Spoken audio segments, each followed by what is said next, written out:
नमस्कार आदरणीय दर्शकवृन्द, स्वागत छ। हरेक हप्ताको शनिबार बेलुकी 8 बजे प्रस्तुत हुने कार्यक्रम सिर्जनाका सुशैली लिएर आजको हप्ता पनि म नियमित प्रस्तुता सुभाष खनाल आइसकेको छु। शनिबार बेलुकी 8 बजे प्रस्तुत हुने यो कार्यक्रम आइतबार बिहान 11 बजे पुनर्प्रसारण हुने गर्दछ। सदा झैँ आजको हप्ता पनि मसँग एकजना व्यक्तित्व हुनुहुन्छ। गजल मञ्च मकवानपुरका उपाध्यक्ष सीएम रिमाल मसँग हुनुहुन्छ। चन्द्रमणि रिमाल हो उहाँको वास्तविक नाम। सीएम रिमाल नाममा उहाँ सिर्जनाहरू गर्नुहुन्छ, कविताहरू लेख्नुहुन्छ, गजलहरू लेख्नुहुन्छ र रचना कर्ममा लागिराख्नु भएको छ। तपाईँलाई स्वागत गर्न चाहे कार्यक्रममा। धन्यवाद सर। मकवानपुरमा रहेर लामो समयदेखि लेखनमा क्रियाशील हुनुहुन्छ हैन? अलिकति यो लेखन आरम्भको कुरा गरौँ। कसरी लेखनमा आउनुभयो? जस्तो लेखनको कुरा गर्दा विगतमा केही समय मेरो अब वास्तविक +2 गाउँमै भयो। त्यसपछि ब्याचलर र मास्टर्स चाहिँ हेटौडा क्याम्पसमा जोइन भएँ। त्यसपछि केही साहित्यिक व्यक्तिहरूसँग चिनजान भयो त्यहाँ आइसकेपछि। र जस्तो साहित्य सङ्गमको एउटा थल हो जुन एउटा चाहिँ मकवानपुरे साहित्य कर्मीहरूको लागि र एउटा चाहिँ भर्खर लेख्दै गरेकोहरूको लागि चाहिँ एउटा राम्रो थलोको रूपमा चाहिँ साहित्य सङ्गम मकवानपुरलाई चाहिँ मैले हेरेँ। अनि त्यहाँ चाहिँ नियमित हुने कार्यक्रम अनि विभिन्न मकवानपुरमा अरू विभिन्न खालका साहित्यिक सङ्घ संस्थाहरूमा आबद्ध हुँदै गए।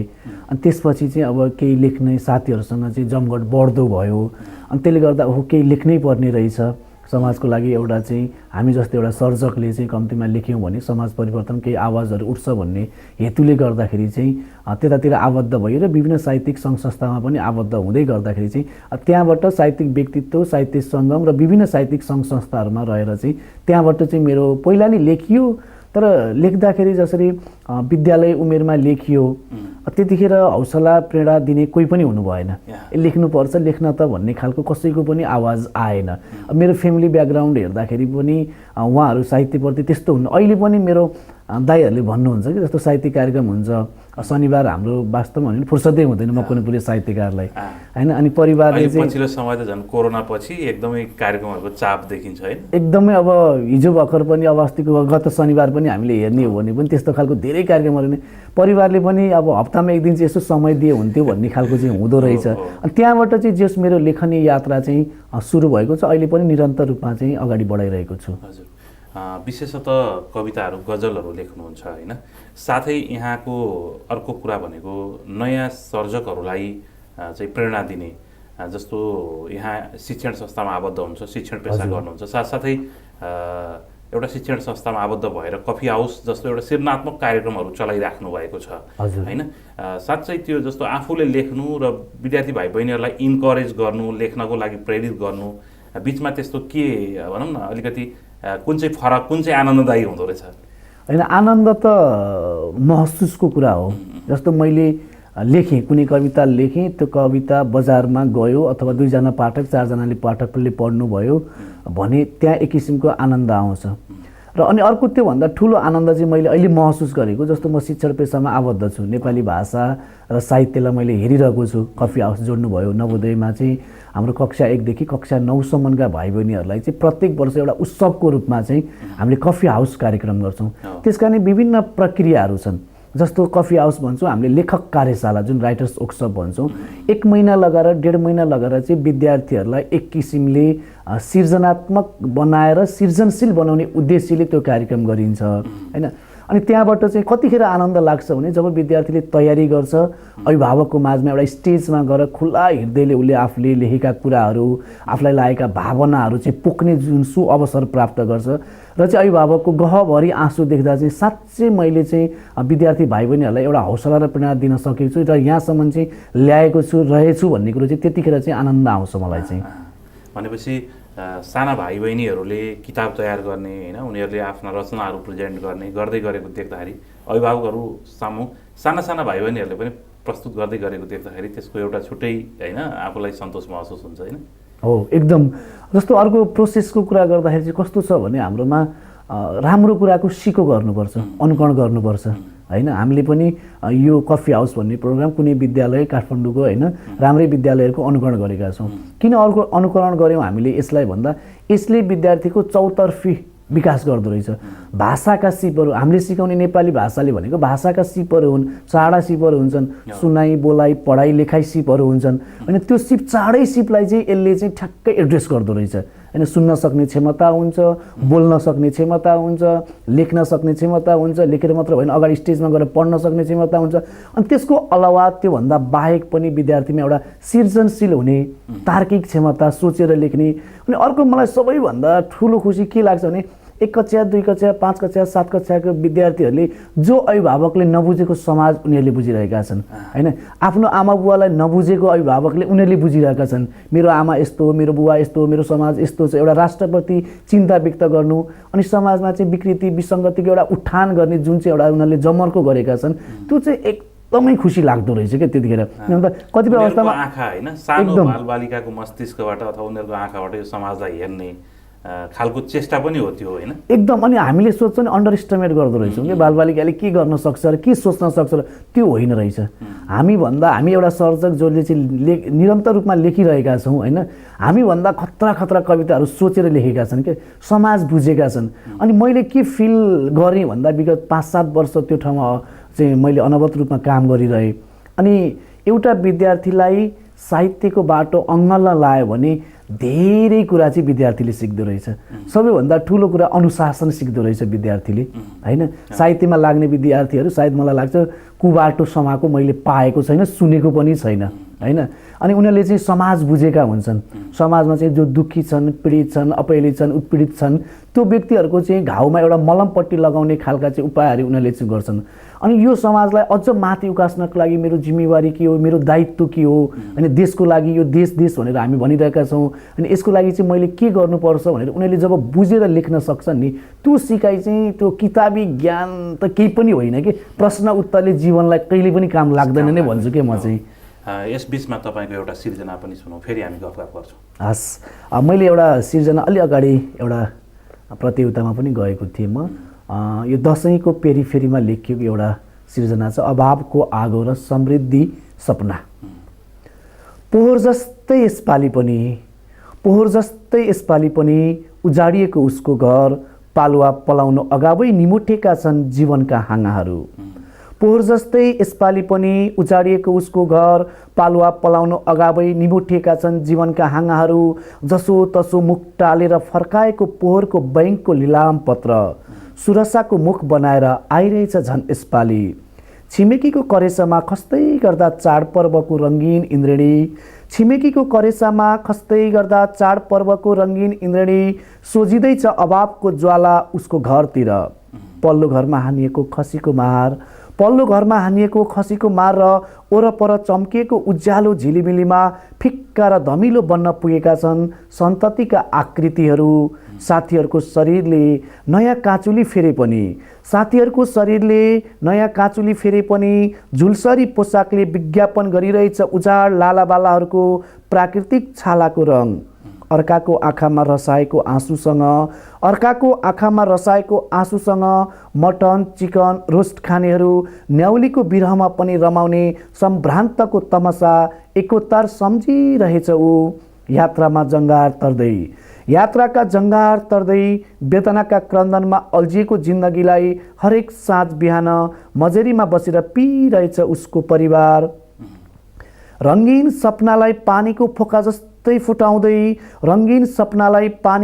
जस्तै फुटाउँदै जीवनको चौतारीमा रोटी पिङ घुमाए झैँ घुमेको छ उसको मथिङ्गल। बाजेका मस्तिष्कमा पिङ खेल्दै चाड मनाए बाले, बाको मस्तिष्कमा उसै गरी पिङ खेलेर चाड मनाए उसले पनि। र आज छोराछोरीहरूको छाकका निम्ति आफ्नै मस्तिष्कमा हल्लाइरहेछ उसले पिङ। अभावको लिङ्गामा गरिबीको गरालो हालेर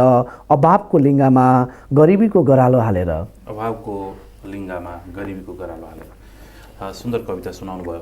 आदरणीय दर्शकवृन्द, आज मसँग हुनुहुन्छ सीएम रिमाल। उहाँ गजल मञ्च मकवानपुरका पूर्व उपाध्यक्ष हुनुहुन्छ, हालको उपाध्यक्ष हुनुहुन्छ। साथै उहाँ प्रलेश मकवानपुरसँग पनि सम्बद्ध रहनु भएको थियो।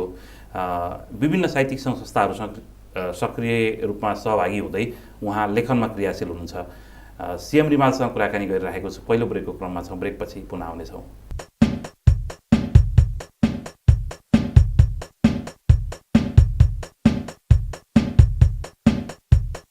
पहिलो ब्रेकपछि पुनः स्वागत छ कार्यक्रममा। आज मसँग हुनुहुन्छ सीएम रिमाल, उहाँसँग कुराकानी गरिरहेको छु। फेरि पनि तपाईँसँग कुराकानी गर्न चाहेँ। यो विशेषतः यहाँ लेखनमा त सम्बद्ध हुँदै हुनुहुन्छ, मैले अघि पनि जोडिसकेँ। सिर्जना क्षेत्रमा विद्यार्थी भाइ बहिनीहरूलाई ल्याउने कर्ममा पनि यहाँ क्रियाशील हुनुहुन्छ। अलिकति कफी हाउसको अघि कुरा हुँदै थियो होइन, कफी हाउससम्म विद्यार्थीहरूले त्यो बुक प्रेजेन्ट गर्दाखेरि होइन, उनीहरू त्यो बुक बनाउने अवस्थासम्म चाहिँ कसरी आइपुग्छन् अथवा कस्तो खालको काम गरिन्छ? जस्तो यसमा चाहिँ के छ भने हामीले विशेष गरी भाषालाई जोड दिएका छौँ, नेपाली र अङ्ग्रेजी दुवै भाषा, जुनमा चाहिँ हामीले 1 महिना हामी कोर्स भनेर दौडिरहेछौँ विभिन्न विद्यालयहरू होइन। हामी चाहिँ त्यसलाई थाती राखेर त्यो पनि जीवनको एउटा ठुलो कोर्स हो भनेर हामीले मानेका छौँ होइन। 1 महिना चाहिँ हामीले लेखक कार्यशाला भन्छौँ। सुरुमा चाहिँ हामीले के गर्छौँ भने उहाँहरूलाई पहिलो दिन चाहिँ लेखक कार्यशालामा उहाँहरूलाई शीर्षक चयन गर्न लगाउँछौँ। आफै शीर्षक चयन गर्नुहोस्, के शीर्षक छ, कस्तो छ, के छ भन्ने खालका कुराहरू गर्छौँ।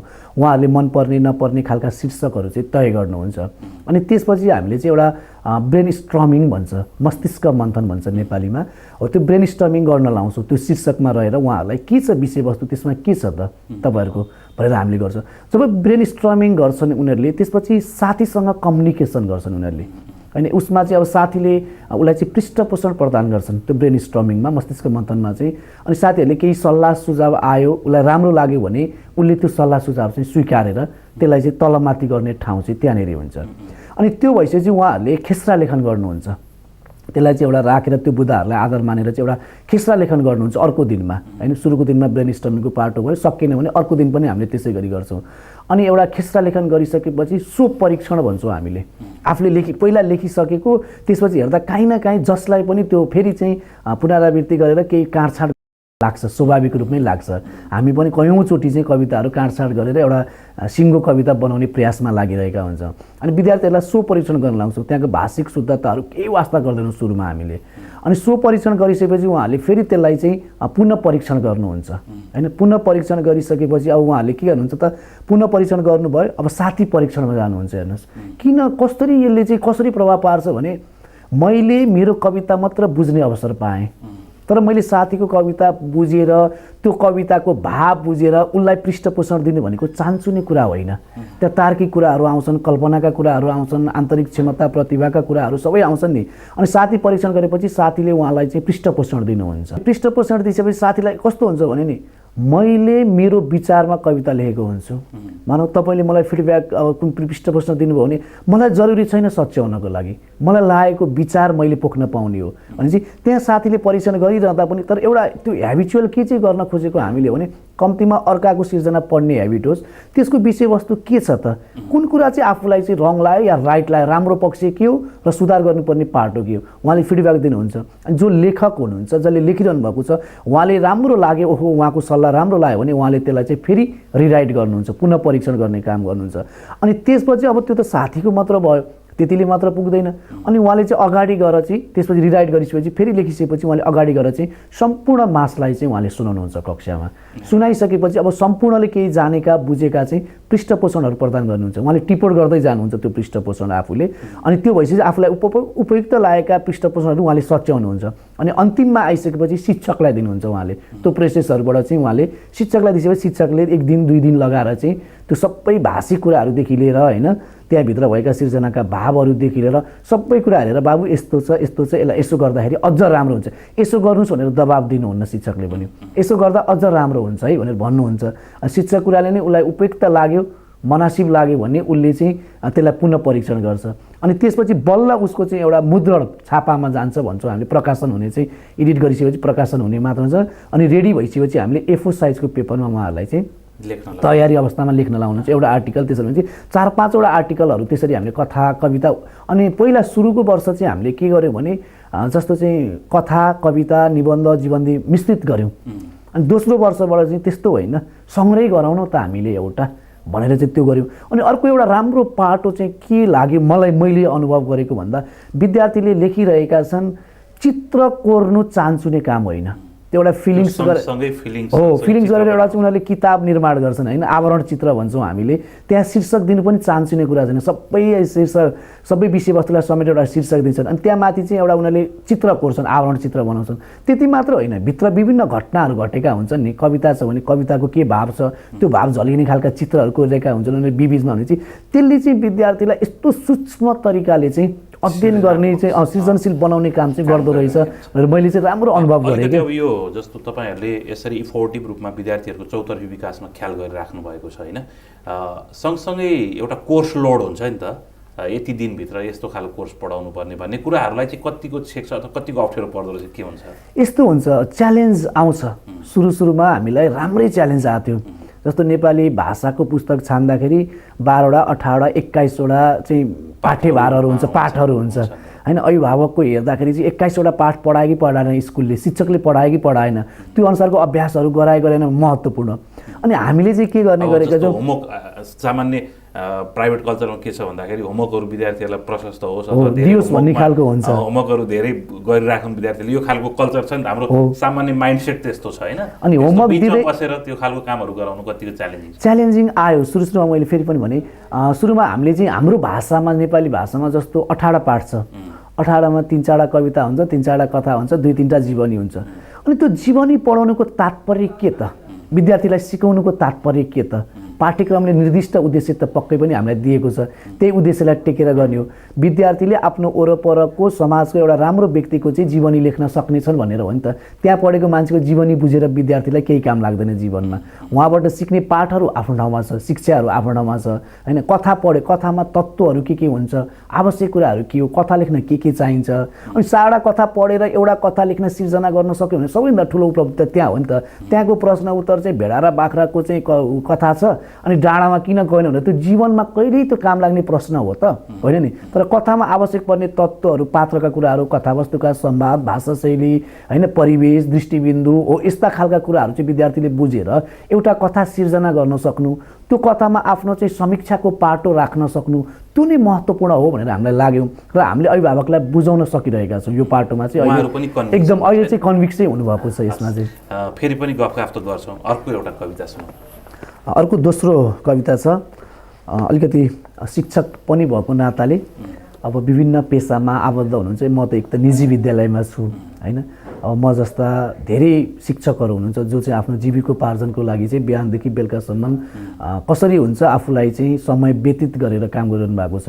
एउटा अस्तित्वको लडाइँ आफूमा हुनुपर्छ भन्ने हिसाबले चाहिँ एउटा यो शिक्षकहरूप्रति नै विशेष गरी चाहिँ लेखिएको एउटा कविता छ। कविताको शीर्षक छ अस्तित्वको लडाइँ।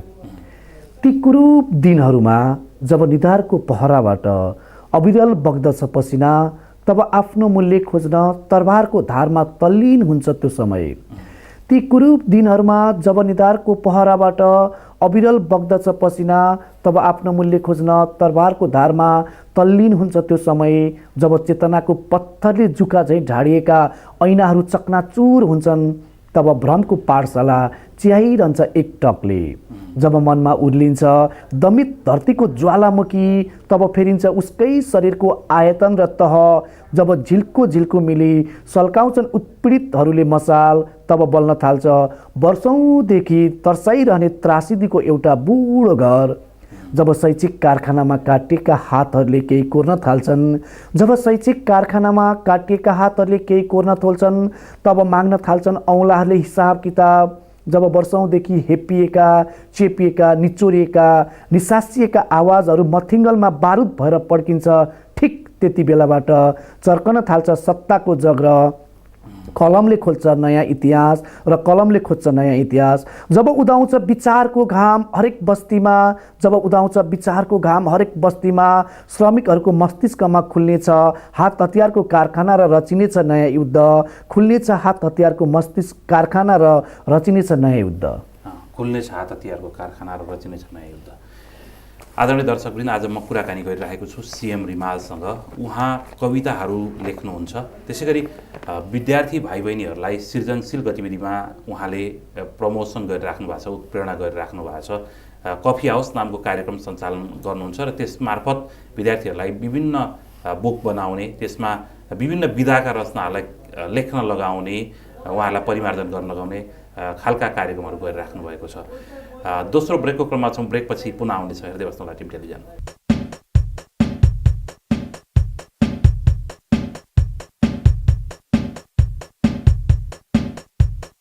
दोस्रो ब्रेकपछि पुनः स्वागत छ कार्यक्रममा। आज मसँग हुनुहुन्छ चन्द्रमणि रिमाल। सीएम रिमाल नाममा उहाँ रचनाहरू गर्नुहुन्छ, सृजनाहरू गर्नुहुन्छ। फेरि तपाईँसँग कुराकानी गर्न चाहेँ र सुरुमै कविता पढ्नको लागि आग्रह गरेँ। मैले चाहिँ पहिला अलिकति लामो कविता, केही मझौला खालका कविता लेखेँ। पछि छोटो कविताहरू अध्ययन गर्दै जाँदा, पढ्दै जाँदाखेरि चाहिँ ओहो छोटो चोटिलो हुँदो रहेछ। किन भन्दा धेरै लामो लेख्दा पनि त्यो पाठकलाई पढ्नको लागि टाइम नहुने अहिलेको समय त त्यस्तो छ नि त। मानिसमा त्यो कविताले क्याच गरेर राख्न सक्ने क्षमता हुँदो रहेछ, हुँदै चाहिँ हुँदैन भन्ने हुँदो रहेछ। लामो पढ्दै जाँदा अगाडिको चाहिँ विषयवस्तुहरू बिर्सिँदै जाने हो कि भन्ने हिसाबले पनि छोटो छोटो 2-4 लाइनको कविताहरू लेखेको छु, म प्रस्तुत गर्छु। आतुर 1 भन्ने छ। सीमान्तकृतका नाम बोकी जागृतिका टोकरीमा मिथ्या शब्दहरू पोख्न आतुर छन् कविहरू। आतुर 2, जिउँदा लास पनि अन्याय अत्याचारका पाइलाहरूले शोषण गर्ने ती निकृष्टलाई नाङ्गेझार बनाउन आतुर छन् कविहरू। अर्को छ रित्तो थाल। नुन खान नपाएकाहरू सत्ताको कुरा गर्दैनन्, नुन खान नपाएकाहरू सत्ताको कुरा गर्दैनन्, सरकारको कुरा गर्दैनन्, गर्छन् त केवल रित्तो थालको दौडा।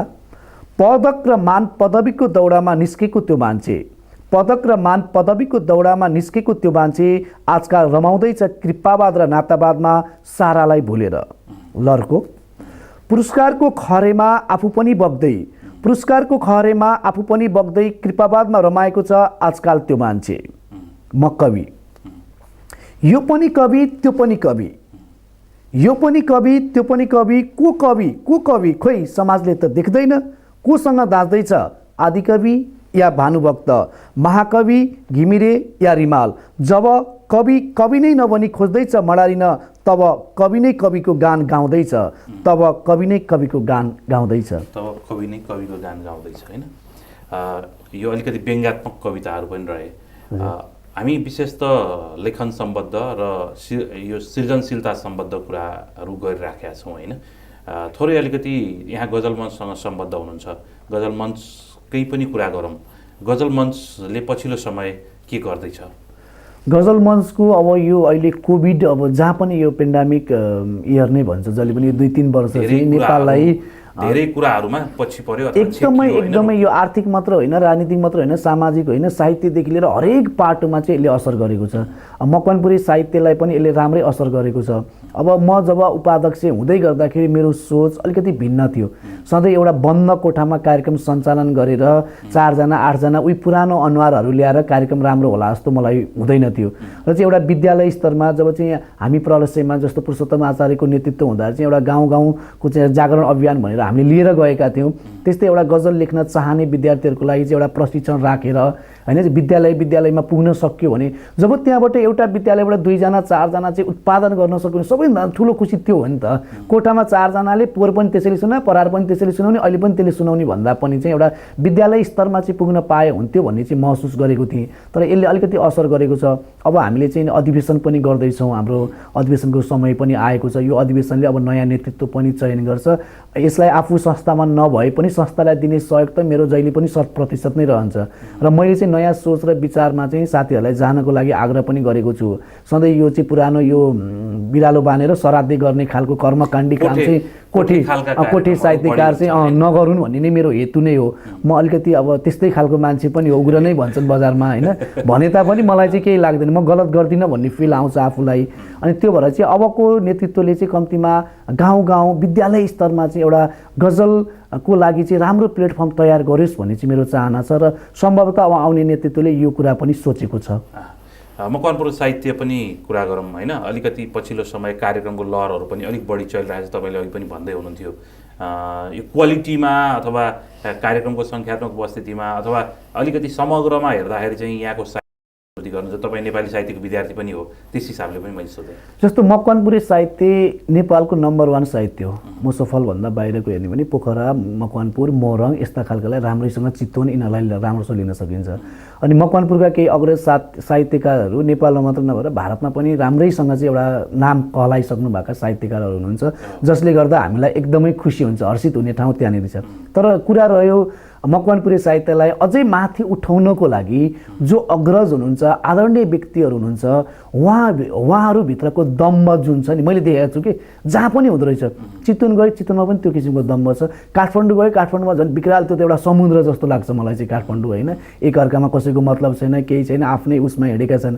तर मकवानपुरमा चाहिँ एउटा हाम्रो आदरणीय अग्रजहरू जो छन्, जसलाई हामीलाई डोर्याएर यहाँसम्म ल्याउनु भयो, उहाँहरूले चाहिँ कम्तीमा एउटा चाहिँ दम्भ नपलाइकन, होइन, फलानु पार्टीको या फलानु गुटको या यस्ता खालका दम्भ हटाएर चाहिँ हाम्रो उद्देश्य भनेको चाहिँ मकवानपुरमा आएर जो चाहिँ साहित्यिक क्रियाकलापमा लागेको छ अथवा साहित्यमा अभिरुचि देखाएको छ भने तिनीहरूका लागि चाहिँ एउटा राम्रो प्लेटफर्म विभिन्न साहित्यिक संस्थाहरूले चाहिँ, जस्तो अहिले चाहिँ झरना साहित्यले पनि राम्रै कार्यक्रमहरू गरिरहेको छ, होइन? अनि अरू संस्थाहरूले पनि, होइन, नमरुन्कै संस्था जन्माउनु ठुलो कुरो होइन कि, होइन? गाडी किन्नु ठुलो कुरो होइन नि, पेट्रोल हालेर चलाउनु ठुलो कुरो हो नि त। संस्था जमाएर म फलानाको अध्यक्ष भनेर गर्व गरेर त्यो चाहिँ आसन ग्रहण गर्दैमा ठुलो कोही पनि हुँदैन कि यहाँनिर। तर त्यो संस्थालाई दिगो बनाउन सकिन्छ कि सकिँदैन, त्यसको उद्देश्य के हो, विधान पक्कै पनि होला नि त्यहाँनिर, त्यो अनुसार टेकेर काम गर्नुपर्छ भन्ने लाग्छ।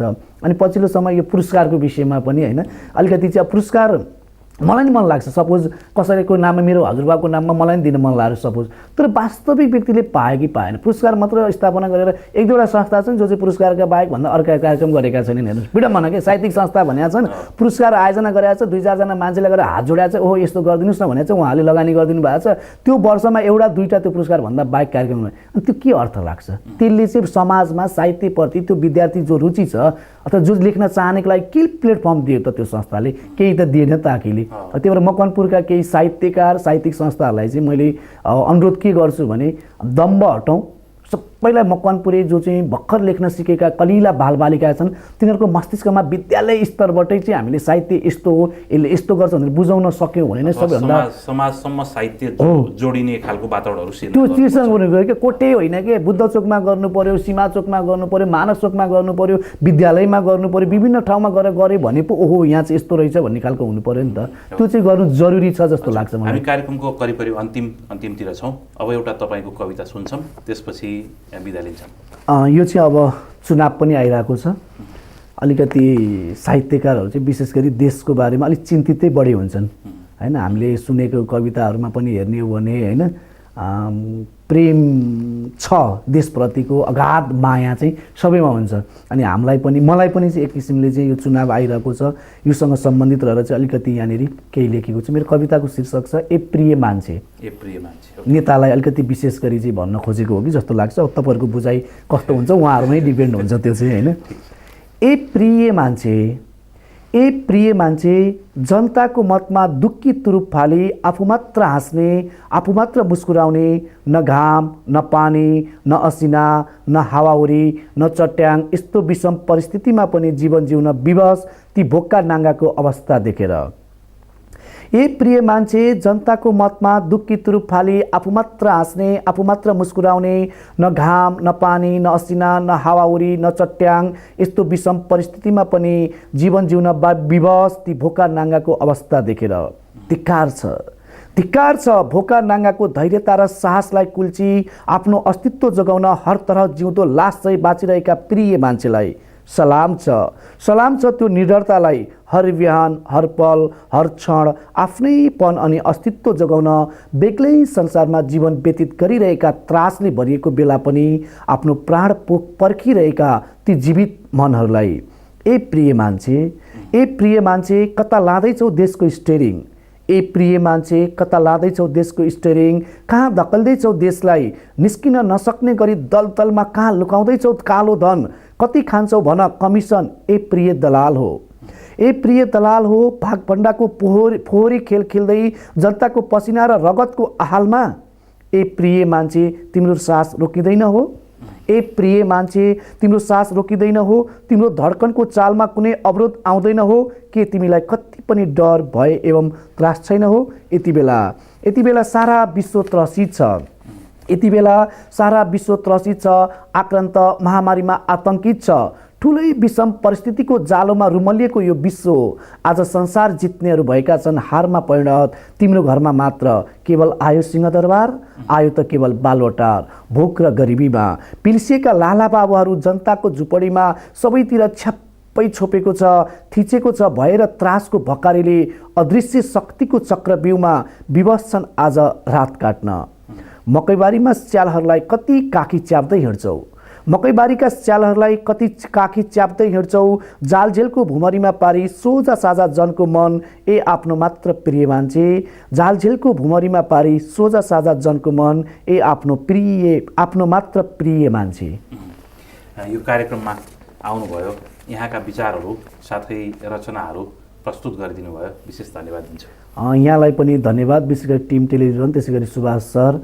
आफ्नो कविता केही एउटा श्रोता दर्शकमा चाहिँ प्रस्तुत गर्न जुन एउटा अवसर दिनुभयो त्यसको लागि, र त्यति मात्र नभएर चाहिँ नवोदयको शैक्षिक अवस्था कस्तो छ, कफी हाउसको विषयमा विद्यार्थीलाई सिकाउने एउटा सृजनशील, हामी त एउटा साहित्यमा रस पसेका मान्छे र त्यहाँको विद्यार्थीहरूलाई कसरी साहित्यमा चाहिँ रस पसाउन सकिन्छ भनेर एउटा यो अवसर दिनुभयो, यसको लागि पनि यहाँहरूप्रति हार्दिक आभार प्रकट गर्न चाहन्छु। धन्यवाद। हस्, धन्यवाद। आदरणीय दर्शकवृन्द, आज मसँग कुराकानीमा रहनुभयो सीएम रिमाल, साहित्यकार सीएम रिमालसँग कुराकानी गरेँ। अर्को हप्ता अर्का सर्जकसँग आउनेछु। आज मलाई प्रविधिमा सहयोग गर्ने मनिल, त्यसै गरी आजका अतिथि सीएम रिमाल र म नियमित प्रस्तोता सुभाष खनाल। सबैलाई बिदा दिनुहोस्। हेर्दै बस्नुहोला टिम टेलिभिजन। नमस्ते।